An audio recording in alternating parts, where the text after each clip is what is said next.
목사님은 제가 지금까지 만난 목사님 중에 제일 뜨거운 것 같아요. 그렇죠. 여러분 복 받은 분들인 줄로 믿습니다. 우리 환하게 여러분 지을 수 있는 최고의 미소를 옆에 있는 분에게 선물하시면서, 자, 어저께 우리 했던 대로 새 힘을 얻으세요 하면서 하겠습니다.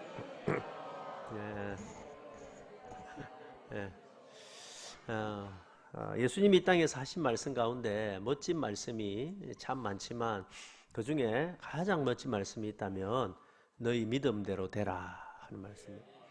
여러분, 예수님께서 어떤 기적을 일으키시기 전에, 병자를 고쳐주시기 전에, 소원을 응답해 주시기 전에 비슷한 말씀을 먼저 하시고 기적을 일으키시고 소원을 들어주시고 병자를 고쳐주셨어요. 그게 뭐냐 하면 너희 믿음대로 되라 하는 말씀이에요. 오늘 본문도 사실은 그런 배경입니다. 예수님께서 많은 사람에 둘러싸여 가지고 길을 가고 있는데 12년 동안 혈류병에 걸린 한 여인이 사람들 사이로 막 비집고 들어와 가지고 예수님의 옷자락을 확 잡았을 때 그 즉시 혈류병이 고침을 받았어요. 그리고 이 사건이 있고 난 다음에 12살 된 여자아이가 죽었다라는 말씀을 듣고 예수님은 그 여자아이 집에 가서 그 죽은 여자아이에게 내가 내게 말하노니 소녀야 일어나라 라고 말씀하니까 정말로 죽었던 여자아이가 살아나는 기적이 일어났어요. 아마도 그 집에 많은 환자들, 사람들이 모였겠죠. 그래서 예수님은 그 기적을 마치시고 말씀을 이제 다 전하시고 이제 바깥으로 나오는데 갑자기 뒤에서 두 사람이 크게 소리를 질렀어요. 그 두 사람은 앞을 보지 못하는 시각장애인, 맹인들이었어요. 다윗의 자손이여 우리를 불쌍히 여기소서 하고 소리를 지르는데 이상하게 예수님은 그냥 못 들은 채 하시고 가던 길을 가십니다. 근데 이 두 사람은 포기하지 않고 막 따라와요. 따라오면서 소리를 질렀겠죠. 그런데 예수님은 못 들은 채 하시고 그냥 어떤 집으로 들어가십니다. 근데 이 두 사람이 포기하지 않고 그 집까지 따라 들어왔어요. 그때서야 예수님이 이 두 사람을 부릅니다. 그리고 이렇게 질문을 하시죠. 내가 능히 이 일을 할 줄을 너희가 믿느냐 하고 질문을 하니까 여러분 이 두 맹인이 그러하외다 믿습니다 라고 대답을 했어요. 여러분 이 대답을 듣고 난 다음에 오늘 29절에 보니까 이에 예수께서 그들의 눈을 만지시며 이르시되 너희 믿음대로 되라 하셨어요. 그랬더니 성경에 보니까 즉시 그 눈이 밝아 보게 되었더라 라고 기록을 하고 있습니다. 여러분 너희 믿음대로 되라 하는 말씀이 너무너무 멋진 말씀이죠. 우리가 믿는 이 믿음이 어떤 능력을 가지고 있으며 이 믿음의 진수가 무엇인지를 보여주는 아주 기초적이면서 핵심의 말씀이 이 말씀이다라는 거죠. 그래서 오늘 둘째 날 이 믿음에 관한 이야기 우리가 잘 알고 있지만 이 믿음대로 되라 하는 이 말씀이 어떤 말씀이고 어떤 능력을 가지고 있는지 좀 구체적으로 이렇게 좀 살피면서 은혜를 받고자 합니다. 토요일 저녁에 오후에 여러분 이곳에 와서 말씀을 듣는 여러분들은 이미 큰 복을 받으신 줄로 믿습니다.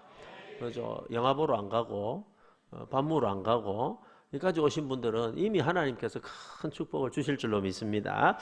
자, 너희 믿음대로 되라 하는 말씀이 어떤 의미일까요? 첫 번째 의미는 뭐냐면은 너의 생각대로 되라 하는 말씀이에요. 한번 따라서 해보세요. 너의 생각대로 되라.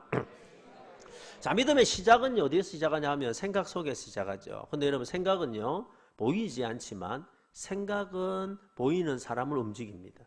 그죠? 생각은 여러분 사람의 인생을 지배하고 생각이 여러분 사람의 인생의 방향을 결정합니다. 생각의 방향이 내 삶의 방향이 된다는 거예요. 어떤 사람은 이런 이야기를 합니다.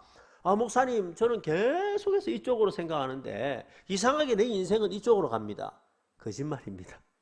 이쪽으로 생각하는 거예요. 여러분 빅데이터라는 단어를 들어보셨죠? 요즘 많이 하죠. 이 빅데이터가 뭐냐면은 인터넷에서 방송에서 많이 여러분 회자되는 단어가 이야기가 결국은 그 시대의 생각과 그 시대의 방향과 흐름을 이야기하는 거다라는 겁니다. 결국은요 내가 무슨 생각을 많이 하느냐에 따라서 내 인생은 생각하는 방향대로 가게 돼 있다라는 거예요. 생각에도 색깔이 있고 생각에도 냄새가 납니다. 여러분 생각에 냄새가 나는 줄 아세요? 제가 서울에서 이 단어를 쓰니까 못 알아듣더라고요. 그래도 우리는 이제 같은 경상도니까 알아들을 수 있을 것 같아요. 제가 낮에 나가가지고 어떤 사람을 만났어요. 한참 이야기하고 집에 돌아와서 곰곰이 생각해 보니까 그 사람 참 꼬롬해요. 여러분 꼬롬 아세요? 꼬롬? 네, 꼬롬이 여러분 꼬롬 이걸 언제 쓰는 단어일까요? 혹시 아세요? 꼬롬은요 원래 발꼬락내 할 때 발꼬락내가 어떻게 납니까? 꼬롬하게 나요. 근데 여러분 그 사람 몸에서 나는 냄새는 아니에요. 그 사람 나올 때 샤넬 넘버 5 하고 왔어요. 근데 여러분 집에 와서 곰곰이 생각해 보니까 그 사람 참 꼬롬해요. 뭐가 꼬롬한 걸까요?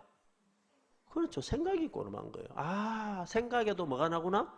냄새가 나구나. 생각의 크기가 곧 그 사람의 크기입니다. 어떤 사람은요, 처음 만났을 때 덩치도 크고 막 대단하고 스펙도 좋은 것 같은데 만나가지고 몇 번 이야기하다 보면요, 사람이 점점 작아 보이는 사람이 있어요. 근데 반대도 있습니다. 처음에는요, 뭐 키도 작고 뭐 볼품도 없고 별거 아니라고 생각했는데 그 사람 만나가지고 대화를 하다 보니까 사람이 점점 어떻게 보여요? 크게 보여요. 덩치가 큰 게 아니에요. 살이 찐 것도 아니에요. 뭐가 큰 걸까요? 그죠? 오늘 제가 질문하면 답이 전부 뭘까요? 생각. 생각이 큰 거예요. 결국 그 사람의 생각의 크기가 큰 사람입니다. 여러분 외모만 바라보고 사람을 알 수가 없어요. 그 사람의 생각이 얼마나 크냐에 따라서 그 인생도 크고 그 사람의 생각이 얼마나 크냐에 따라서 여러분 그의 하는 삶도 크게 된다라는 거예요. 생각의 한계가 그 인생의 한계입니다. 사람은요 절대 자신의 생각의 한계를 뛰어넘지 못합니다. 그죠? 그 생각의 한계가 부서져야지 새로운 일도 열리고 인생도 열리고 미래도 열리게 된다라는 거죠. 잠언 23장 7절에 아주 재미난 말씀이 나와요. 같이 한번 읽어볼까요? 시작. 대저 그 마음에 생각이 어떠하면 그 위인도 그러하죠. 다 됐습니다. 보세요. 그 마음에 생각이 어떠하면 그 위인도 그러하다. 무슨 말이에요? 그 사람의 생각이 곧 누구다? 그 사람이다 이 말이에요. 여러분 누굴까요? 여러분이 생각하는 여러분이 그 여러분이에요. 내가 뭐 아무리 뭐 고상한 척하고 하더라도 결국은요 내 생각이 나다라고 이야기를 하는 거예요. 사람을 잘 보면요 성공하는 사람은 성공할 수밖에 없는 생각을 하고 있고 실패하는 사람들은요 실패할 수밖에 없는 생각을 하고 있어요. 불행한 사람들은 불행할 수밖에 없는 생각을 하고 있고 행복한 사람들은 행복할 수밖에 없는 생각을 하고 있어요. 저희 막내가 여러분 초등학교 때 머리를 너무 짧게 깍두기처럼 이렇게 갖고 온 거예요. 초등학교 2학년 때. 그래가지고 걱정이 되잖아요. 그래서 야 머리를 왜 그렇게 짧게 깎았냐 하고 걱정을 하니까 얘가 정색을 하면서 아빠 머리가 짧아서 어떻게 할까 이렇게 생각하지 말고 머리가 짧으니 시원하겠네 이렇게 생각을 못하나 라는 거예요. 자 누구 생각이 맞아요? 아들 생각이 맞아요. 자 보세요. 머리를 짧게 깎았다. 이거는 팩트. 바꿀 수 있어 없어? 못 바꿔요. 근데 보세요. 바꿀 수 없는 팩트라고 하더라도 어떻게 생각하느냐에 따라서 행복할 수도 있고 어떻게 생각하느냐에 따라서 불행할 수도 있는 거예요. 자 과거에 나의 인생에 일어난 일이 있다. 우리 가정에 일어난 일이 있다. 여러분 내 인생에 정말로 비극적이고 안 좋은 일이 생겼다고 하더라도 여러분 그게 내 인생의 미래에 도움이 될 수도 있고 그게 내 인생을 망칠 수도 있어요. 뭐 하는 거에 따라서 생각하는 거에 따라서 그렇게 된다라는 거죠. 그렇기 때문에 여러분 사람은요 생각을 인해 인생을 성공할 수도 있고 생각을 인해 인생을 망칠 수도 있습니다. 이걸 제일 잘 아는 존재가 마귀입니다. 마귀 사탄이야. 그래서 사탄은요 끊임없이 우리의 생각을 공격합니다. 생각 속에 미움을 넣고 생각 속에 절망을 넣고 생각 속에 원망을 넣고 생각 속에 걱정을 넣고 그래가지고 생각으로 나를 시험 들게 만드는 거예요. 여러분 말씀을 듣고 있는 이 순간도 마귀는요 끊임없이 여러분의 생각을 공격합니다. 뭐 걱정하게 만들고 염려하게 만들고 안 해도 될 생각들을 막 하게 만들어가지고 말씀에 집중을 못하게 하는 거예요. 그래서 집중을 못하는 분이 지금 두 분 앉아 계십니다. 지금 두 분. 그죠? 그래서 성경은 뭐라고 이야기를 하냐면요. 자, 우리가 지켜야 될 게 굉장히 많아요. 재산도 지키고 자식도 지키고 다 지켜야 되는데 그 중에 제일 중요한 게 생각을 지키는 거다. 마음을 지키는 거다. 잠언 4장 23절 말씀. 자, 같이요. 시작. 모든 지킬 만한 것 중에 내 마음을 지키라. 생명의 근원이 이에서 남이니라. 자, 여러분 굉장히 너무너무 멋진 말씀이죠. 생명의 근원이 이에서 난다. 이 말 좀 쉽게 말하면 뭐예요? 내가 죽고 살고 하는 게 어디에 달렸다는 거예요? 마음, 생각. 생각의 그릇이 마음이죠. 생각이 달렸다는 거예요. 죽고 사는 게 결국은 생각하는 거예요. 자, 내가 이렇게 생각하면 죽을 것 같은데 요래 생각하면 살 것 같아. 대단한 것 같지만 안 그래요. 여러분, 내가 이래가 죽을 것 같다가도 요래 생각만 바뀌면은 살 것 같아요. 결국 생각에 달려있더라라는 겁니다. 자, 그러면요, 우리가 생각을 지키는 제일 좋은 방법이 뭘까요? 어떻게 하면 내 생각을 잘 지킬 수 있을까요? 제일 좋은 방법은 뭐냐면 생각의 그릇이 내 마음에 하나님의 말씀을 가득 집어넣는 거예요. 자, 이게 굉장히 중요합니다.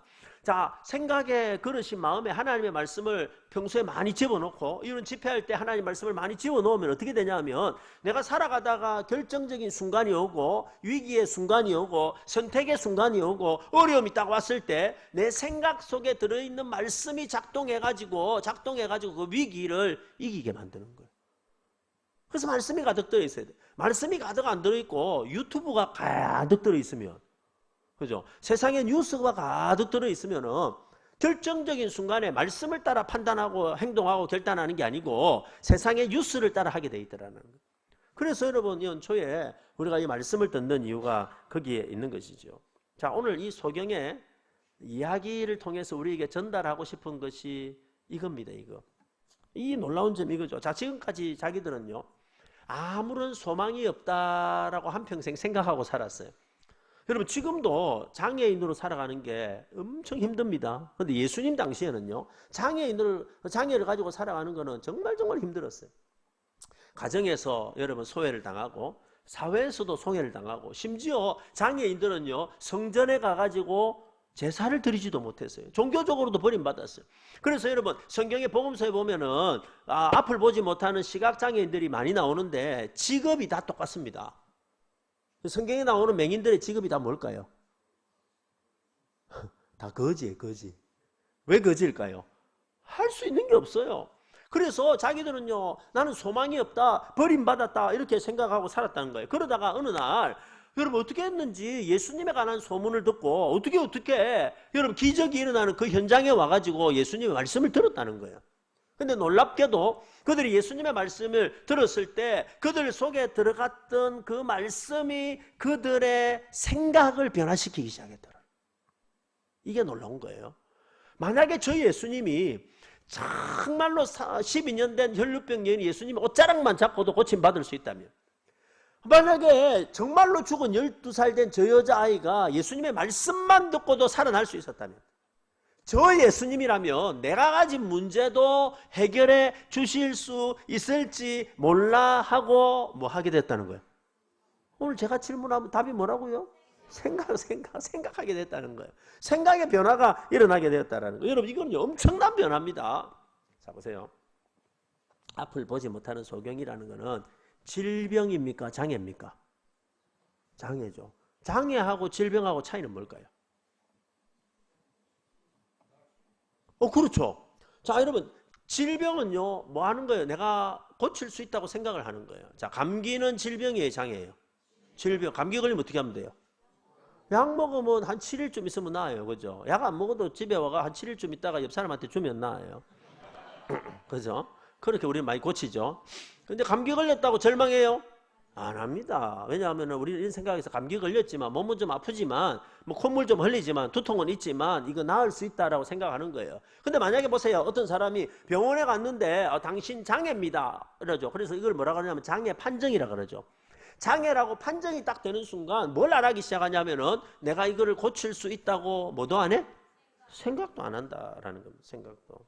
근데 여러분, 놀랍게도 이 사람들이 한평생 내가 이걸 고칠 수 있다고 생각도 안 하다가 예수님의 말씀이 그들 속에 들어와가지고 그들의 생각에 틀을 부수고 그들의 생각에 한계를 부숴가지고 저분이라면 내 문제를 해결할 수 있을지 몰라 하고 생각하게 되어서 지금까지 살아오면서 한 번도 생각해보지 못한 생각을 자기 인생에 관해서 자기 미래에 관해서 태어나가지고 한 번도 생각해보지 못한 생각을 하기 시작했다라는 거예요. 사랑하는 여러분, 오늘 저녁에 이 기적이 여러분에게도 일어나기를 축복합니다. 여러분의 가정에게도 일어나기를 축복합니다. 여러분, 우리는 늘 우리 생각의 틀 속에서 살아요. 내 인생은 잘된 게 없어. 나는 잘하는 게 없어. 나는 배경도 안 좋아. 지금까지 살아보면서 성공한 적이 없어. 미래가 열린 적도 없어. 여러분, 내가 생각하는 생각의 틀 속에서 갇혀 사는 거예요. 이번 생애는 망했어. 이 생망. 근데 여러분, 성경은 다르게 얘기하는 거예요. 지금까지 안 됐지만 하나님이 도와주시면 지금부터 된다. 그죠? 내가 지금까지 실패했을지 모르지만 하나님이 은혜 주시면 지금부터 성공하게 된다. 열어주신다. 여러분, 성경은 끊임없이 그렇게 말하는 거예요. 할 수 있거든요. 무슨 말이냐? 믿는 자에게는 능치 못할 일이 없느니라 말씀해 주신다라는 거예요. 사랑하는 여러분, 이 기적이 여러분에게, 오늘 우리에게 일어나기를 소원합니다. 지금까지 나를 향해서 가지고 있었던 그 생각의 틀이 부서지는 역사가 있기를 원합니다. 여러분 가정을 향해서 가지고 있던 생각의 틀이 부서지기를 원합니다. 여러분 교회를 향해서 가지고 있었던 우리가 가지고 있는 편견, 우리가 가지고 있는 생각, 우리가 가지고 있는 한계가 하나님의 말씀으로 부서지는 은혜가 있기를 소원하는 것입니다. 이게 말씀의 능력입니다. 말씀의 능력은요, 그냥 그 말씀 한번 듣고 감동받고 한번 웃고 한번 울고 하는 정도가 아닙니다. 여러분, 그냥 우리가 말씀 들으면서 한번 감동받고 한번 울고 한번 웃고 하는 거는요, 말씀 안 들어도 폭삭 속아수다 보면서도 얼마든지 웃고 울고 감동받고 해요. 맞죠? 훨씬 더 감동이 많이 돼요, 그거 보면. 근데 말씀은 그 정도가 아니라는 거예요. 말씀은요, 창조의 능력을 가지고 있습니다. 여러분, 태초에 하나님이 뭐로 세상을 만들었어요? 말씀으로 만들었잖아요. 그래서 그 말씀이 내 안에 들어오면은 내 안에 있는 생각의 틀을 부수고 한계를 부수고, 여러분, 내 생각의 편견을 부수어가지고 내 안에 재창조의 역사를 일으킨 하나님의 말씀이다라는 거예요. 그러므로 여러분, 매주일 여러분이 나와서 예배 드리면서 여러분 정말로 사랑하는 여러분 담임 목사님의 말씀을 전할 때, 여러분 그 말씀을 들으면서 이렇게 기도하셔야 돼요. 하나님, 오늘 저 말씀이 내 생각을 부숴주십시오. 내 생각의 한계를 깨주십시오. 내가 지금까지 살아오면서 가지고 있었던 편견을 한번 깨어 부수는 역사가 있게 해주시옵소서. 그래야 변화가 일어나는 거예요, 여러분.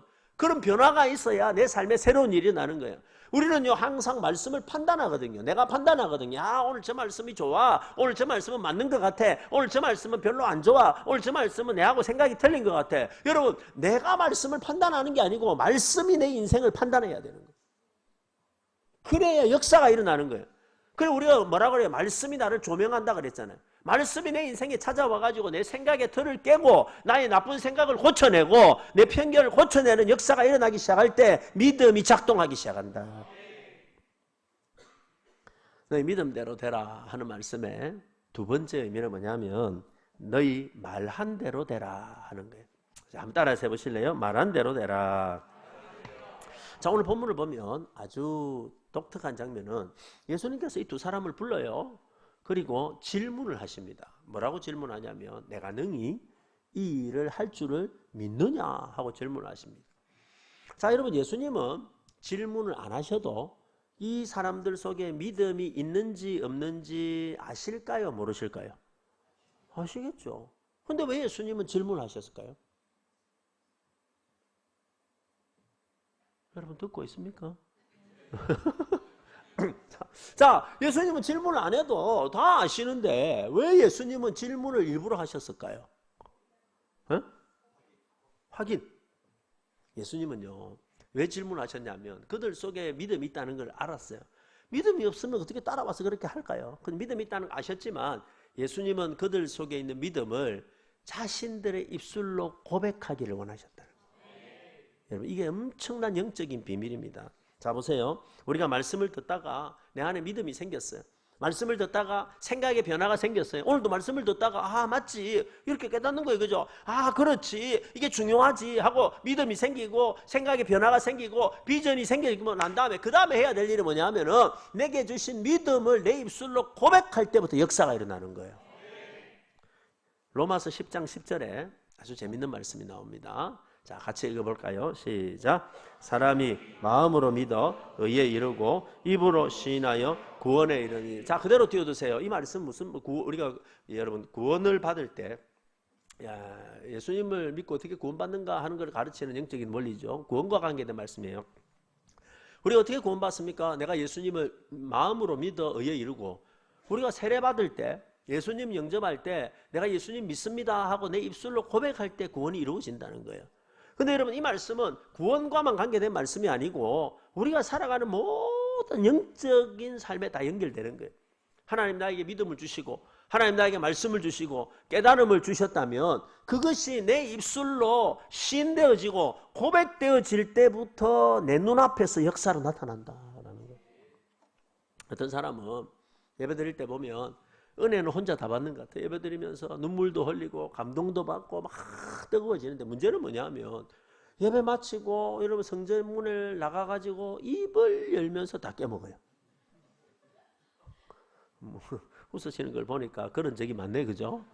우리 교회도 그런 분이 있어요. 부부가 앉았는데 너무 그날 은혜를 받았어요. 은혜를 받아가지고 감동도 하고 막 기도도 뜨겁게 하더라고. 근데 문제는 뭐냐면 나한테 어떤 소식이 들려왔냐면 집 연애 받고 이제 집에 가다가 부부가 가다가 차 안에서 대판 싸워가지고 은혜를 한순간에 다 깨부었다는 거예요. 목사가 안타까워요, 안 안타까워요? 안타깝잖아요. 그래서 진짜 제가 그래서 어느 날 그 사람들 대놓고 하면은 눈치채니까 그냥 성도들한테 그런 이야기를 했어요. 여러분, 오늘 만약에 하나님께서 은혜를 주신, 특별히 부부가 와가지고 은혜를 받은 분이 있으면 제가 부탁이 있습니다. 오늘 집에 돌아가셔가지고 주무시기 전까지 할 수만 있으면 대화를 하지 마세요. 대화를 하지 마세요. 왜 대화를 하지 마라 그랬을까요? 대화를 하면 싸우는 거예요. 은혜를 아무리 많이 받아도 입만 열면 부정적인 말, 입만 열면 비난하는 말, 입만 열면 불신앙의 말, 입만 열면 불평의 말을 하다 보니까 은혜를 아무리 많이 받아도 교회를 와가지고 예배를 이러면 수십 년 드려더라도 수십 번, 수백 번, 수천 번 드려도 입만 열면 부정적인 말이 나오니까 그게 내 삶에 아무 영향을 못 미친다라는 거예요. 사랑하는 성도님 여러분, 말이 중요합니다. 말은 위력을 가졌습니다. 보세요. 말은요, 말을 하는 나를 묶어버리고 내 말을 듣는 그 사람을 묶어버려요.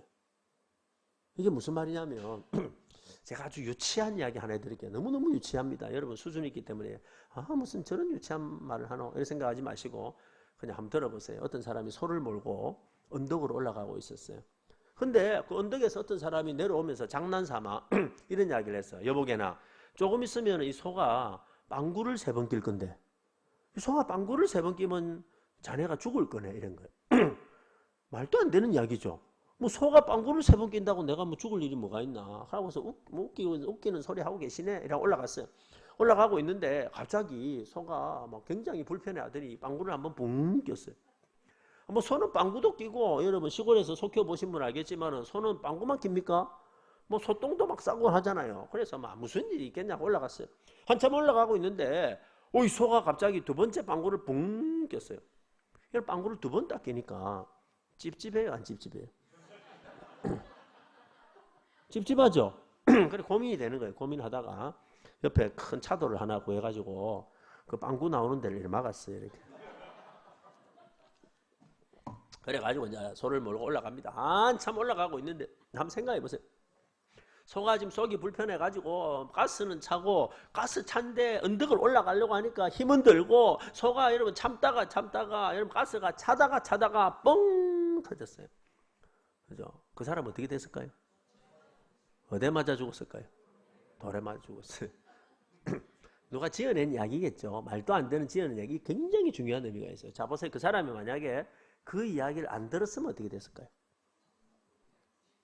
아무 이유 없을 거예요. 소가 뭐 빵구를 10번 끼든 100번 끼든 뭐 따발총으로 끼든 아무 상관없어요. 근데 문제는 그 말을 딱 듣고 나니까 그 말에 그 사람이 묶여버린 거예요.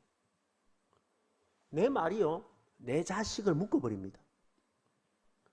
내 말이 아내를 묶어버리고 내 말이 옆에 있는 사람을 묶어버리고 심지어 내 말이 내 인생을 묶어버린다라는 겁니다. 그래서 말은 정말로 중요하다라는 거예요. 근데 여러분 진짜 중요한 이유가 뭐냐면 하나님이 내가 말하는 것을 듣고 계신다는 거예요. 자 여러분, 민수기 14장 28절에 민수기 14장 28절입니다. 너무너무 중요한 말씀이에요. 혹시 그 성경 있는 분들은 나중에 줄 끊으셔도 외우셔야 될 말씀이에요. 같이 한번 읽어보겠습니다. 시작. 그들에게 여호와의 말씀에 내 삶을 두고 맹세하노라. 너희 말이 내 귀에 들린 대로 내가 너희에게 행하리니. 자, 그대로 띄워두세요. 보세요. 자, 해석을 해드리면 그들에게, 이스라엘 백성들에게 여호와의 말씀에 내 삶을 두고 맹세하노니. 여러분, 하나님보다 더 높은 분이 없으니까 하나님은 하나님 스스로에게 맹세를 하시거든요. 근데 뭐라고 맹세하셨냐면 너희 말이, 이스라엘 백성들 너희 말이 내 귀에, 누구 귀에? 하나님의 귀에 들린 그대로 내가 너에게 할 거다, 이 말이에요. 근데 여러분, 이 이야기는요, 이 말씀은 굉장히 슬픈 사연이 있어요. 이스라엘 백성들이 애굽에서 400년 동안 노예 생활하다가 너무 힘들고 너무 어려우니까 막 죽겠다고 울부짖으니까 하나님께서 구원자 모세를 보내십니다. 그래서 모세를 통해서 엄청난 기적을 베풀면서 이스라엘 백성들을 구원해내요. 여러분, 바다를, 그죠? 자기들 보는 눈앞에서 바다를 갈라가지고 이스라엘 백성들이 바다를 걸어서 지나왔어요. 낮에는 구름 기둥으로 햇빛을 가려주고 밤에는 불 기둥으로 여러분 따뜻하게 해주었어요. 여러분, 아침에 자고 일어나가지고 텐트 바깥으로 나가면요, 만나가 하얗게 내려 있었어요. 누가 제일 좋아했을까요? 엄마들이 밥을 안 해도 되니까. 요즘은 이걸 쿠팡이 대신하죠. 그죠? 아침마다 이런 만나가 내려 있었어요. 목이 마르다고 하니까 반석에서, 여러분, 반석에 돌에서 물이 나와가지고 마시게 되었어요. 고기 먹고 싶다 그러니까 메추라기가 수백만 마리가 날라와가지고 헤딩을 해가 자살을 해가지고 고기 냄새도 맡기 싫을 만큼 먹여주셨어요. 이것뿐만 아닙니다. 성경의 기록에 보니까 광야의 길을 가는데 옷이 헤이지 않고 광야의 길을 가는데 신발이 헤이지 않았어요. 이런 기적을요, 날마다 경험했어요. 자, 보세요. 만약에 오늘 이 자리에 계신 여러분이 여러분 눈으로 직접 제가 말한 이 기적 중에 한 개만, 두 개도 말고 한 개만 여러분 눈으로 직접 봤다. 여러분 어떻게 돼 있을까요, 지금? 다 광신자가 돼 있지 않겠어요? 근데 여러분, 이스라엘 백성들은 그랬어요. 날마다 기적을 경험했는데 여러분, 날마다 입만 열면 뭐 했을까요? 원망했어요. 불평했어요. 제일 많이 했던 말이 무슨 말인지 아세요? 죽겠다는 말이에요. 길이 힘들어 죽겠다. 목이 말라 죽겠다. 고기 먹고 싶어 죽겠다. 하나님, 우리가 어디 죽을 데가 없어가지고 여기 죽이십니까? 차라리 우리를 어디서 죽이시지? 애굽에서 죽이시지. 우리를 어디 죽을 데가 없어서 여기서 죽이십니까? 하고 입만 열면 죽겠다 한 거예요. 그러다가 결정적인 사건이 일어납니다. 드디어 가나안 앞에, 요단강 앞에 섰어요. 그래가지고 12명의 정탐꾼을 보내는 거예요.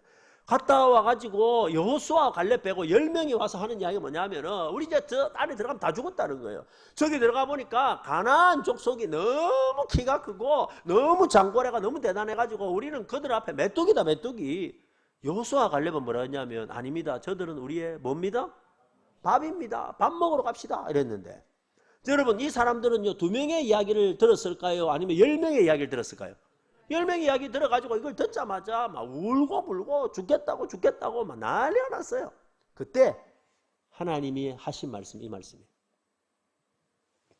너희 말이 내 귀에 들린 대로. 누가 지금 입만 열면 뭐 하겠다니까?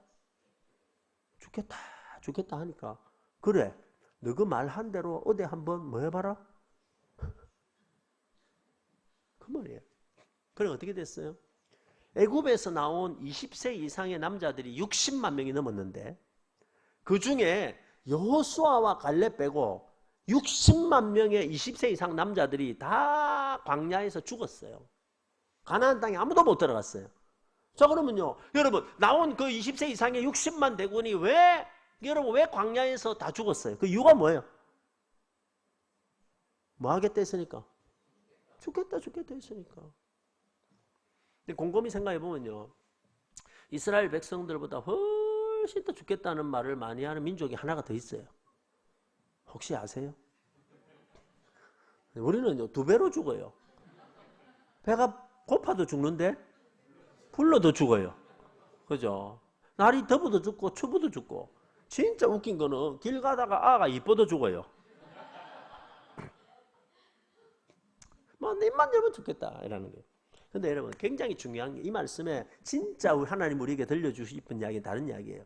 자, 보세요. 내가 부정적인 이야기를 하고 내가 죽겠다는 말을 하고 내가 여러분 하나님 앞에서 원망의 이야기를 하면 하나님이 그걸 들으시고 내가 말한 대로 행하신다면, 만약에 있잖아요. 만약에 내가 하나님을 향해 믿음의 고백을 하면 어떻게 될까요? 자, 이게 원리입니다.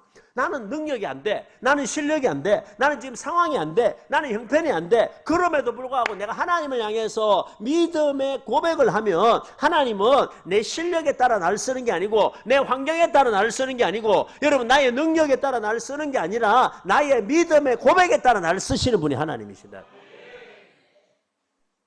여러분 이게 믿음의 비밀입니다. 저는 1988년부터 이제 대학교 이제 입학하자마자 그 청년 선교 단체를 하나 그 당시에 이제 고신대학교 제가 신학교 들어갔는데 선교 단체를 하나 만들어 가지고 청소년 수련회를 많이 했어요. 그 팀이 아직도 지금 하고 있습니다.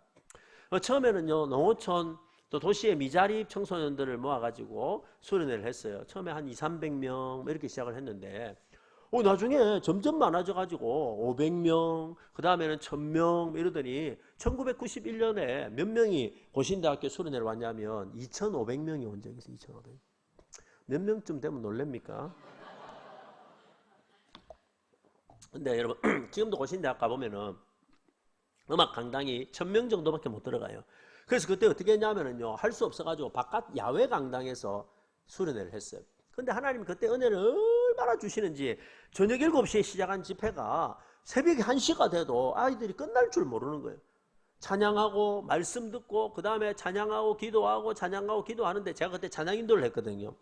이제 대학생 이제 1학년, 2학년 그 당시에 제가 한 3학년쯤 됐는데 찬양 인도를 했는데 아이들이요 은혜를 얼마나 많이 받는지 막 얼마나 많이 우는지 막 회개하고 울고 회개하고 울고 막 아들이 무슨 죄를 저래 많이 져가구나 이런 생각을 하게 되었는데 갑자기 아이들이요 막 회개하고 울고 하는 모습을 보다가 갑자기 무슨 생각이 딱 들었냐면 여러분 그렇게 울고 막 통회하고 하는 청소년들이 너무 불쌍하게 보이는 거예요.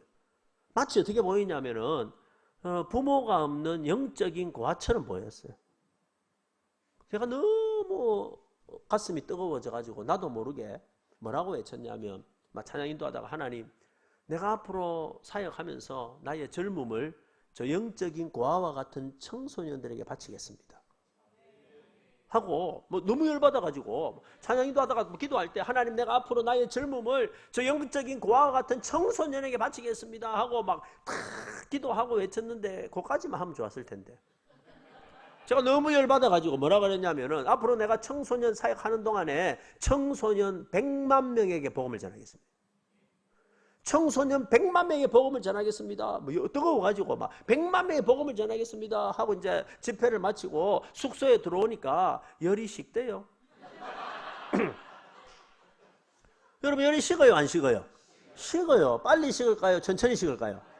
빨리 식어요. 빨리 식으면 어떤 일이 일어나냐면요 열을 막 받으면 은혜를 받으면 사람은 계산을 안 해요. 근데 여러분 열이 식으니까 계산을 하대. 그죠? 계산을 하게 되는데 자 청소년 사역은요 나이가 너무 많이 들면 못해요. 한 20년 정도 해야겠다 생각했어요. 20년 동안에 100만 명을 만나려면 계산이 막 돌아가는 거예요. 20년에 100만 명, 10년에 50만 명, 1년에 5만 명, 한 달에 4,200명. 한 달에 4,200명씩 20년을 만나야 100만 명이 되는 거예요. 그때부터 저는요 청소년이 있다면 어디든지 달려갔어요. 여러분 그 당시에 저는 대학생이기 때문에 여러분 누가 나를 초청해 주는 것도 아니고 어디가 수련회 강사를 하는 것도 아니고 내가 스스로 청소년들을 만나서 복음을 전해야 되는데 갈 수 있는 데가 없었어요. 그래서 어디를 많이 갔냐면 소년원에 많이 갔어요. 소년원에. 소년원에는 누가 많아요? 소년이 많아요. 그러니까 소년원에 간식 사들고 찾아가가지고 아이들 만나고 했어요. 그리고 어디를 많이 갔냐면 소년 소녀 감별소. 여러분 들어보셨어요? 얘가 소년인지 소년지 감별하는 데가 아니고 여러분 지금은 분류심사원이라 그러는데 얘들이 사고를 치잖아요. 청소년들이. 그러면은요 소년원에 보낼 건지 아니면은 보호감찰할 건지 몇 주간 아주 기다리는 잠시 있는 자리가 그 당시에 분류심사원이었어요. 그때 아이들이 마음이 굉장히 여러분 그때 막 잡혀 안 하니까 얼마나 마음이 가난하겠어요. 거기에 누가 초청해서 가는 게 아니고 간식 사들고 여러분 돈 모아가지고 친구들하고 거기 가가지고 청소년들을 만나서 복음을 전했어요.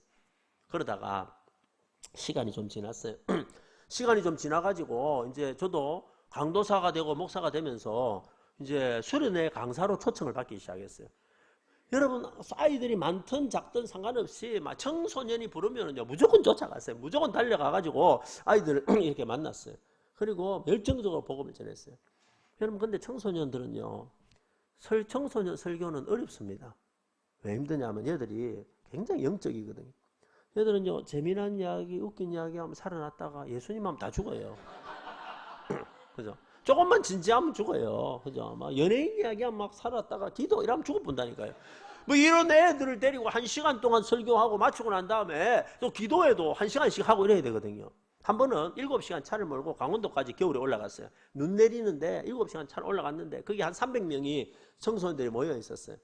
찬양을 하는데 얼마나 뜨겁게 하는지 여러분 청소년 연합 집회 가면 애들이 막 뛰거든요. 막 멈출 수 없네. 막 이러면 뛴단 말이에요.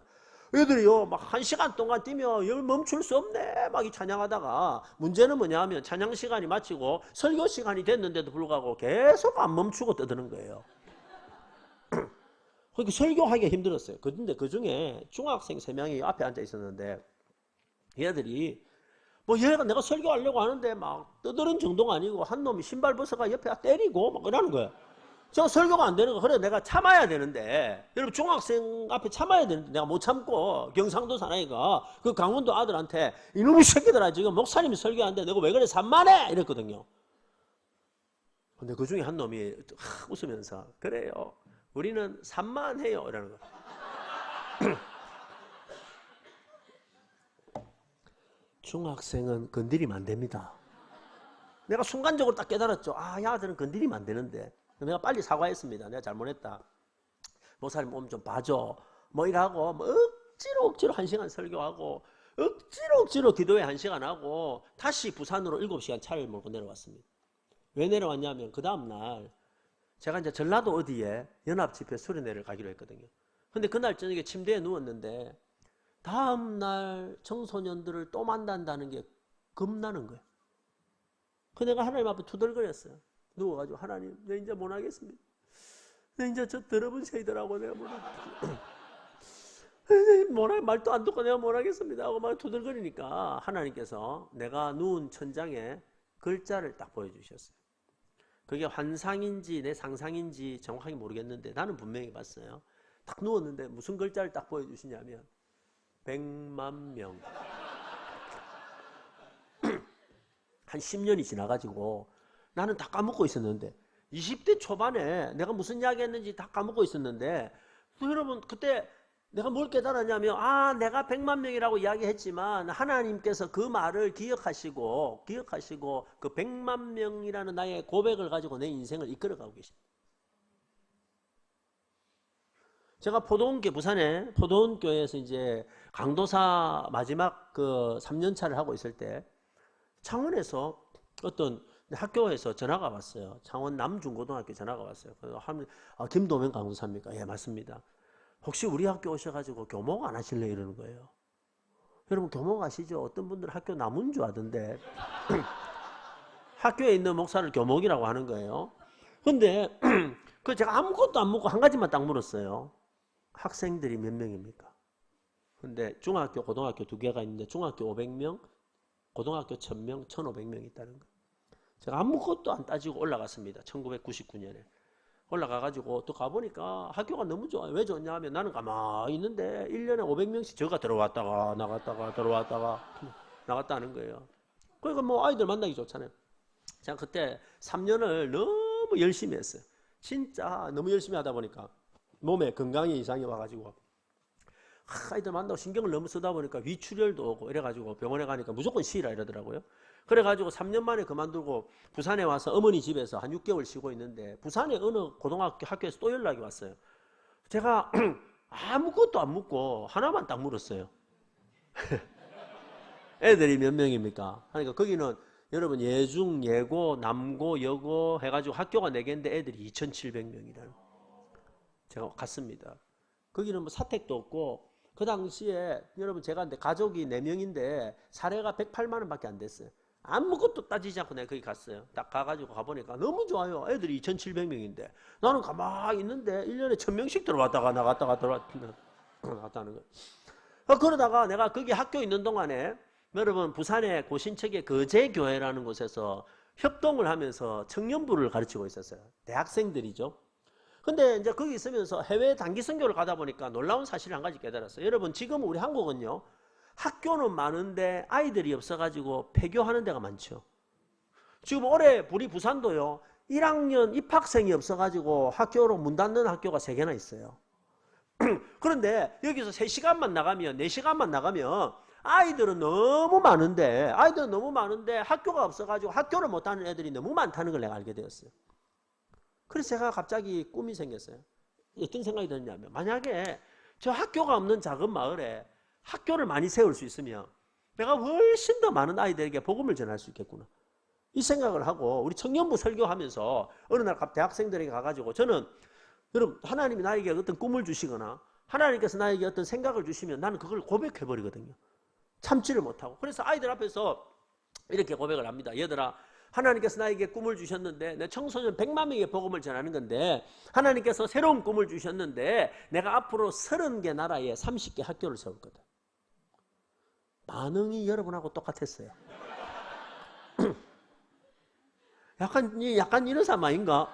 이런 생각에서 뭐 그렇든가 말든 간에 나는 하나님, 뭐 내가 할 수도 있는 것도 아니고 하나님 나에게 믿음 주셨으니까 내가 선포한다 해가지고 그냥 선포했어요. 그러고 난 다음에 어떤 학교를 할까 찾고 있는데, 여러분, 지금부터 한 20몇 년 전에 필리핀의 피나투보 화산이라는 화산이 크게 터져가지고 반경 100km의 화산재가 10m가 쌓이고 집을 잃은 홈리스들이 100만 명이 생겼어요.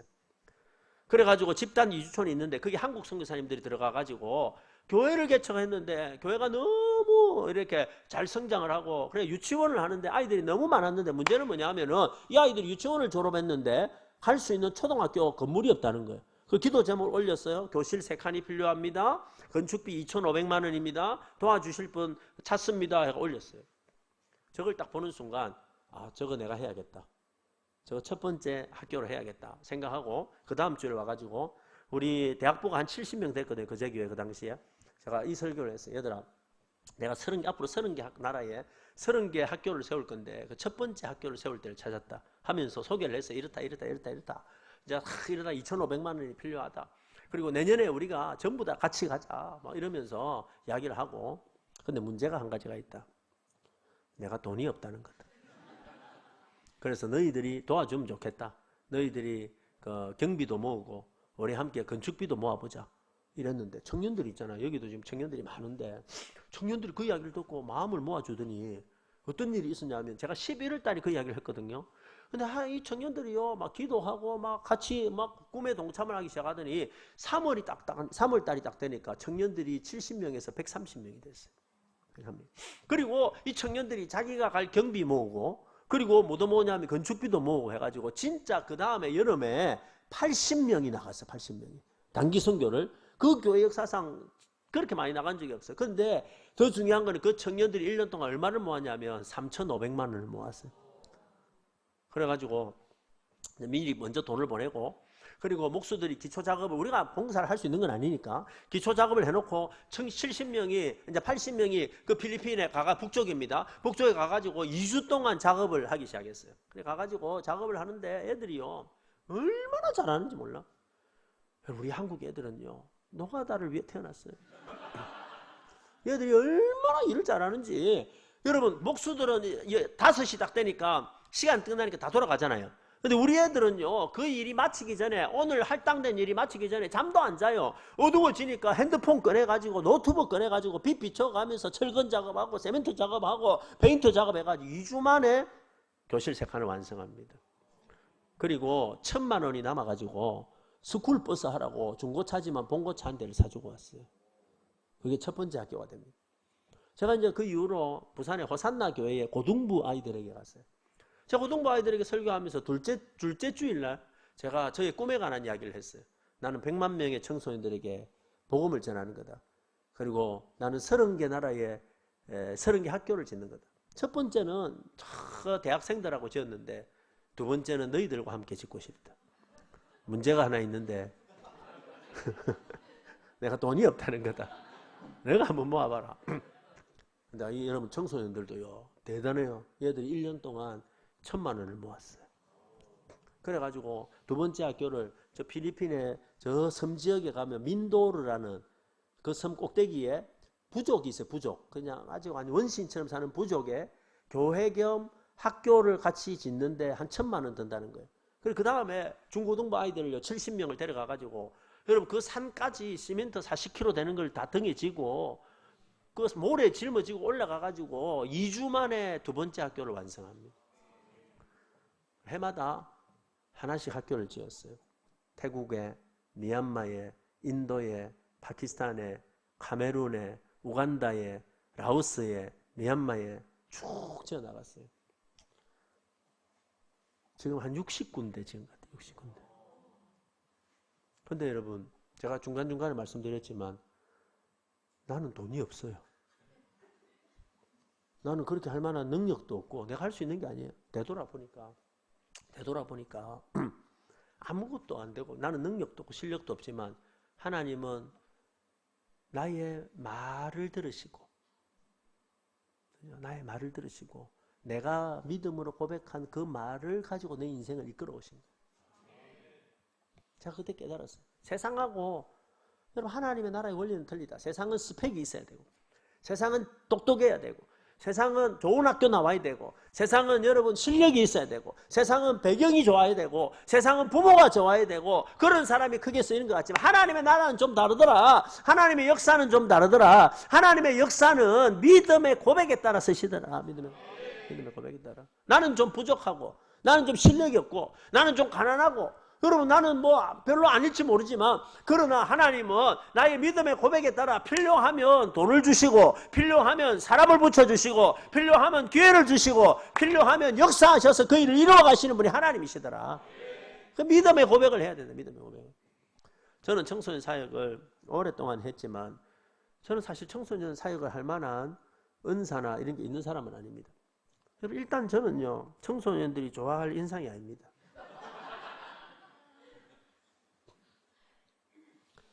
근데 여러분 하나님은 우리의 믿음의 고백을 따라 역사하시는 분이시다.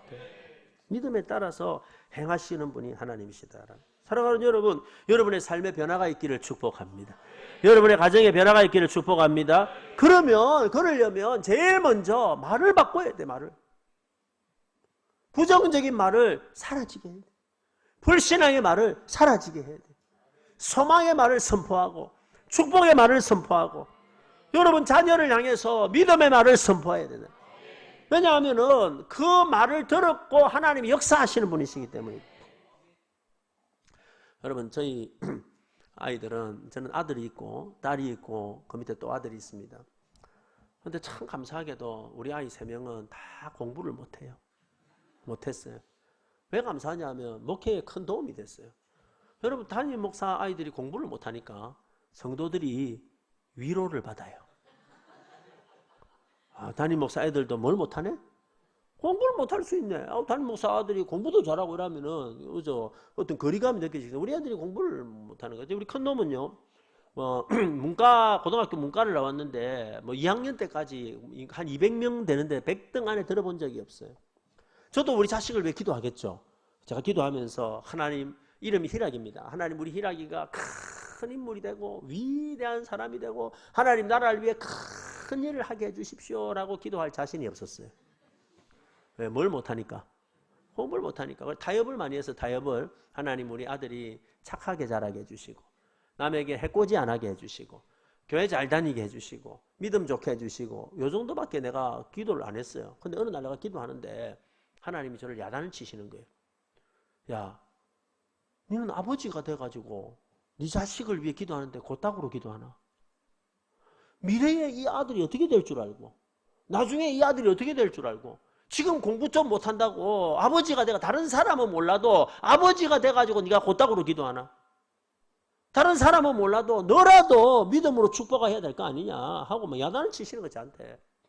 제가 그때 회개했어요. 그리고 그 다음에 기도를 바꿨어요.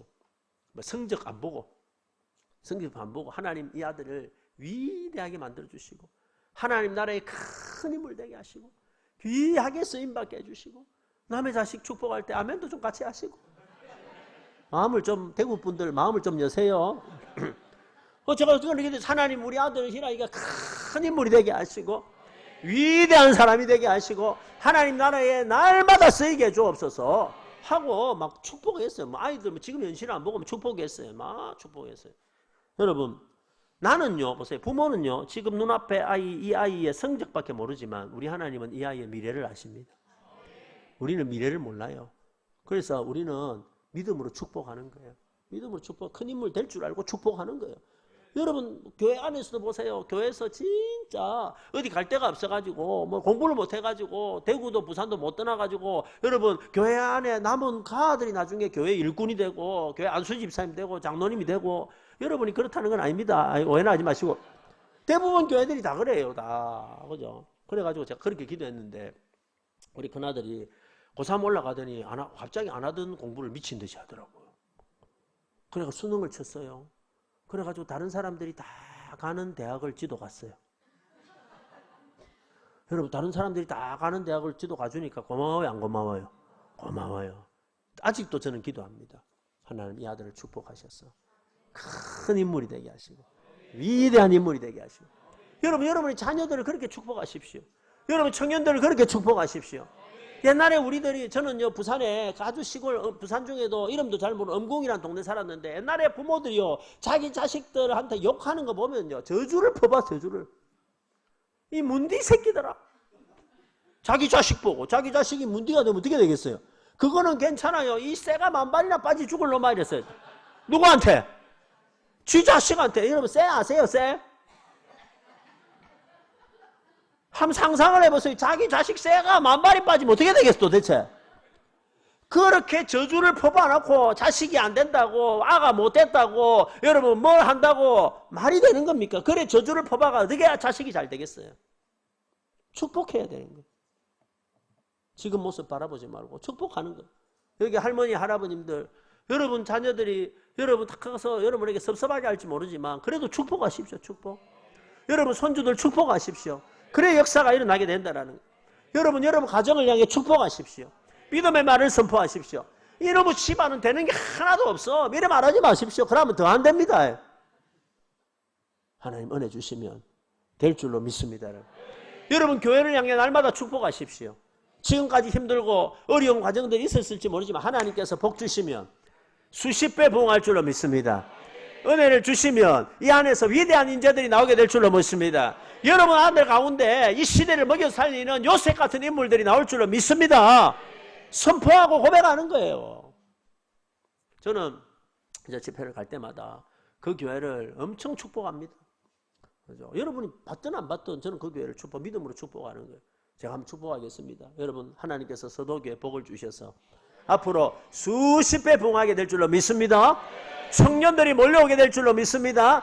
아이들이 일어나게 될 줄로 믿습니다. 이 지역에 있는 모든 아이들이 한 번이라도 다 왔다 가기를 축복합니다. 부흥의 중심이 되기를 원합니다.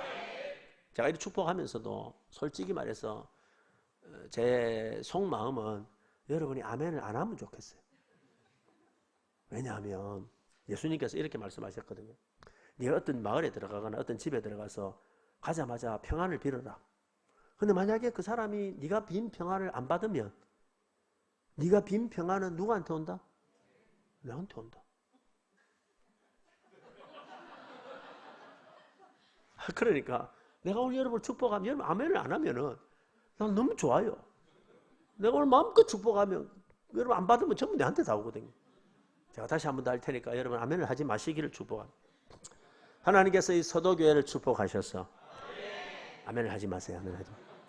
축복하셔서 지금까지는 비교할 수 없는 역사적인 새날이 펼쳐지기를 축복합니다. 다음 세대가 일어나기를 축복합니다. 어른들이 힘을 얻기를 축복합니다. 수십 배 부흥하기를 축복합니다. 우리 목사님 생각하는 대로 이루어지기를 축복합니다. 우리 목사님 말하는 대로 이루어지기를 축복합니다. 힘을 얻는 역사가 일어나기 축복합니다. 여러분 가운데 거부가 일어나기를 축복합니다. 여러분 자녀 가운데 이 시대를 먹여 살릴 위대한 사람들이 일어나기를 축복합니다. 아멘을 하지 마세요. 아멘을 하지 마세요. 나도 좀 가져가구나. 여러분 기도할 때마다 여러분 교회를 믿음으로 축복하십시오. 그 말을 누가 들으신다고? 하나님 들으신다. 여러분 혼자 있을 때 원망하고 불평하고 저주하고 욕하고 비난하는 거, 그것도 누가 들으시고? 그것도 하나님 들으시고, 내 말 가운데서 축복의 말이 내 가정을 살리고 내 자녀를 살리고, 그죠? 그래서 내 인생이 바뀌게 되는 거예요. 너희 믿음대로 되라. 이모는 네가 말하는 대로 되라. 마지막입니다. 시간이 많이 가서 마지막은 짧게 하겠습니다. 너희 믿음대로 되라 하는 이 말씀은 네가 기도한 대로 되라 하는 거예요. 오늘 여러분 이 두 맹인의 가장 위대한 것은 그 자리에 병자들이 수도 없이 많았겠죠. 그죠? 이 두 사람밖에 없었을까요? 훨씬 더 많았을 거예요. 그런데 여러분 그 자리에서 예수님 나오니까 따라오면서 기도한 사람들이 이 두 사람밖에 없었다는 거예요. 그런데 재밌는 거는요, 이 두 사람이 나올 때부터 불렀잖아요. 다윗의 자손 예수여 불쌍히 여서 했는데 예수님이 그 소리를 들으셨을까요? 못 들으셨을까요? 들으셨겠죠. 근데 뭐 이상하게 못 들은 채 하시고 그냥 갑니다. 이 두 사람이 따라오면서 소리를 질렀어요. 그 예수님이 들으셨을까 못 들으셨을까? 들으셨겠죠. 근데 예수님은 못 들은 채 하시고 어느 집으로 들어가십니다. 근데 이 두 사람이 그 집까지 찾아 들어온 거예요. 그때서야 예수님께서 하신 말씀이 너희 믿음대로 되라 하신 거예요. 자, 예수님은 첫 번째 분명히 들으셨을 건데 왜 답을 안 하셨을까요? 따라오는 것 아셨는데 왜 그들을 안 부르셨을까요? 그 이유가 뭘까요?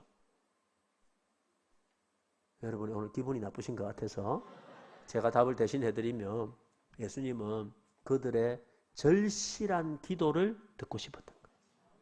제가 어제도 말씀드렸지만 하나님은요, 우리의 절실한 기도를 듣고 싶습니다. 하나님, 내 기도를 응답해 주시면 좋고요, 뭐 안 해주셔도 저도 생각이 다 있습니다, 이런 게 아니고, 이 두 사람이 하면 여러분 어떤 생각을 하고 쫓아왔을까요? 주님이 아니면 난 답이 없습니다. 하나님이 아니면 난 답이 없습니다. 하나님이 안 들어주시면 나는 살 길이 없습니다 하고 부르짖으며 나왔다는, 부르짖으며. 어떤 사람 이런 이야기합니다. 기도를 뭐 그렇게 소리를 빼락빼락 지르면서 해야 되나? 하나님은 살살 이야기해도 다 듣는데 하나님이 가는 기가 멀었나? 아니에요. 여러분 성경을 읽어보세요. 성경의 모든 위인들은요, 하나님 앞에 부르짖어 기도했어요. 한 사람도 빠짐없이 하나님이 쓰신 모든 사람은요, 부르짖어 기도했어요. 부르짖어. 그들이 수준이 낮아서 그렇게 한 게 아니에요. 하나님은 간절한 기도를 사모하시고 역사하시는 분이에요. 여러분, 우리나라가, 기독교가 전 세계 유래를 찾아볼 수 없을 만큼 이렇게 엄청난 부흥을 하게 된 데는 다른 나라에는 없는 특별한 두 개가 있기 때문이에요. 미국 학자들이 교회 성장을 연구하고 발견한 거예요. 다른 나라에는 없는데 우리 한국에만 두 개가 있더라. 혹시 뭔지 아세요? 첫 번째, 새벽기도.